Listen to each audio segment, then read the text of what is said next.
What's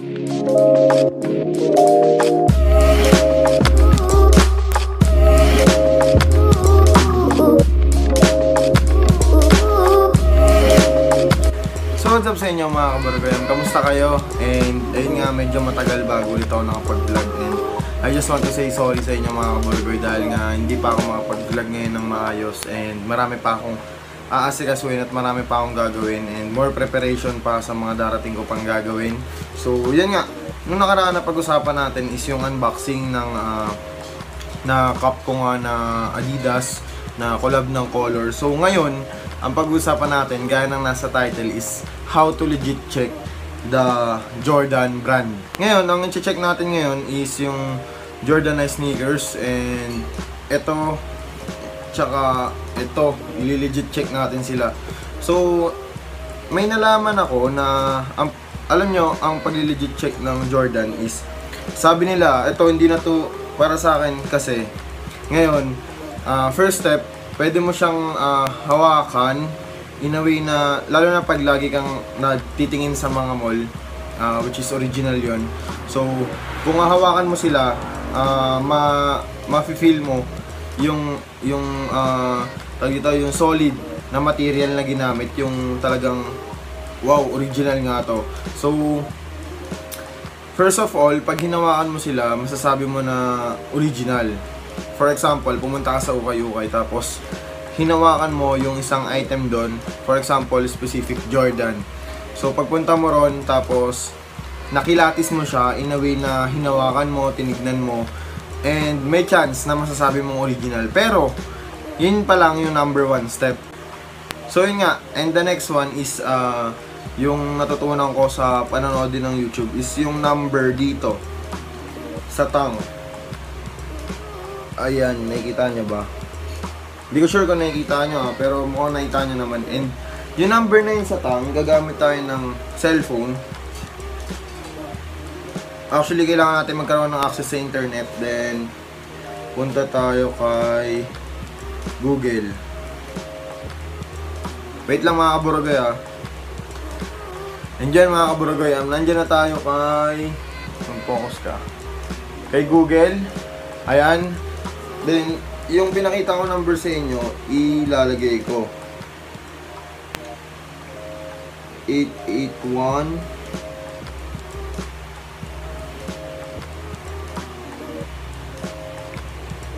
-001. So yun, ito yung sneakers and ito yung lumabas nung nilagay ko yung number. So legit nga siya.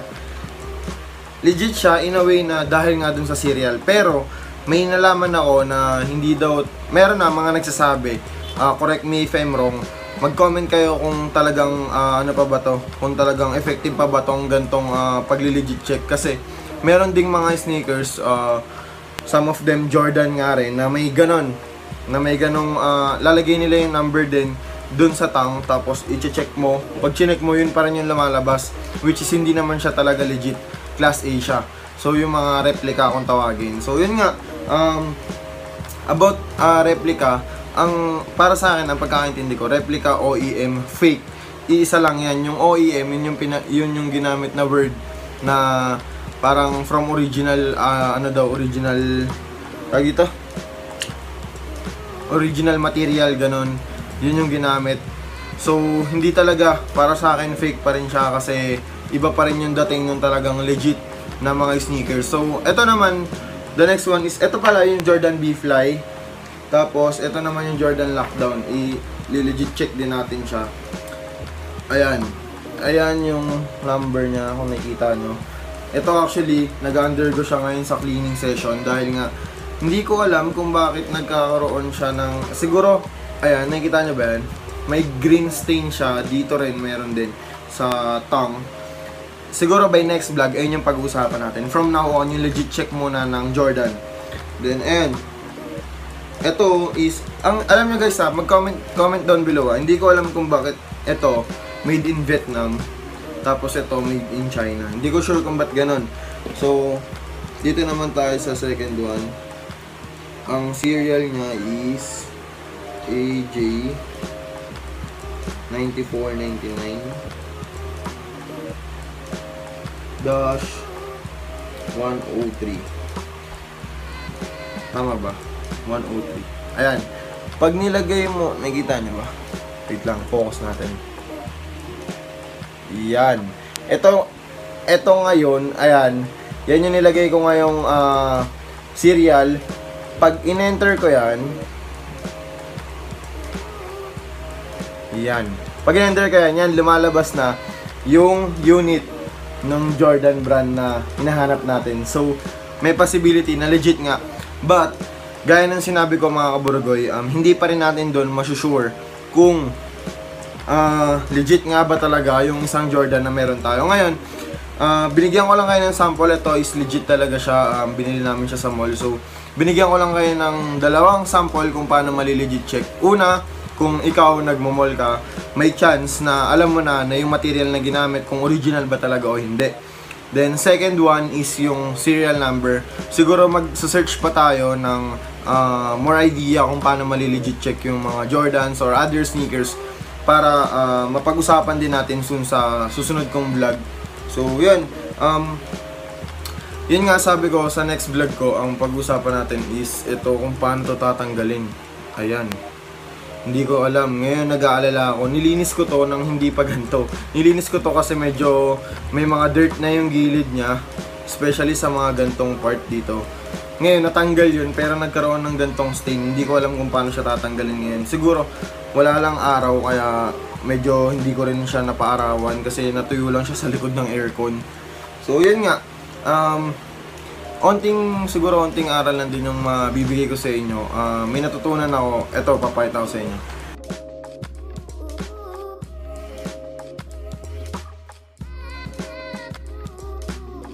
So yan mga kaburugoy, gusto ko lang i-share sa inyo yung sinabi ko sa inyo. May nabasa kasi akong quotes, ang nakasulat doon, the greatest pleasure in life is doing what people say you cannot do. Ibig sabihin, alam niyo yun, yung para sa akin yung meaning nun is maraming tao na nasa likod natin, maraming tao na nagpupush na kaya mo yan, gawin mo yan. At marami ring tao, siguro alam niyo to, marami ring tao na nagsasabi na hindi mo kaya yan, wag mong gawin yan. At yung mga tao na yun, ang tawag doon, yun yung mga taong walang tiwala sa'yo, yung mga taong hinihila ka pababa. Alam niyo, may napanood akong vlog, ang vlog ni Kong TV.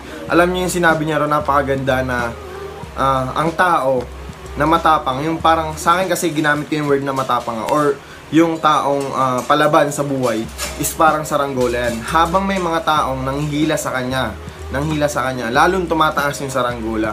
So yung taong matatag na yun yung saranggola. At yung taong nanghihila na yun yung mga taong walang tiwala sa'yo. So yun lang mga kaburugoy, siguro hindi ko na to papahabain. Binigyan ko lang din kayo ng idea about sa sneakers. And I hope na subaybayan niya pa yung mga susunod na vlog ko. Siguro hindi man maging consistent yung upload dahil nga medyo busy. May mga paghahandaan pa talaga. So yun, sana gawin yung inspiration yung mga taong naniniwala sa inyo at gawin nyo ring inspiration yung mga taong hindi naniniwala sa inyo. Pakita nyo sa kanila na yung sinasabi nilang hindi mo kaya, pakita mo na kaya mo.